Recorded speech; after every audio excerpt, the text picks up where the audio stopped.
ఇక్కడ మేము తెనాలిలో ఉన్నాము. సో ఇక్కడ భారీ వర్షం అన్నమాట. ఓన్లీ రైన్ కాకుండా ఐస్ కూడా పడుతుంది. మీరు కరెక్ట్గా చూస్తే నాకు తెలిసి అది మీకు కనిపించదు. అది కూడా చూడండి కింద కొంచెం కరెక్ట్గా చూస్తే కనిపిస్తుంది. తుఫాన్ కూడా వెళ్తుంది వర్షంతో పాటు. సో చెట్టులన్నీ అసలే తుఫాను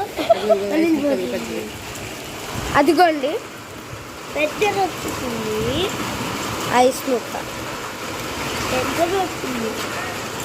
అది యాక్చువల్లీ అది నార్మల్గా లేదు, రౌండ్గా ఉంది.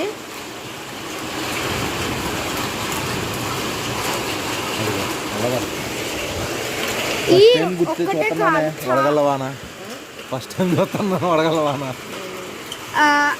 ఒక్కటే కాదు, చాలా పడుతున్నాయి అసలు.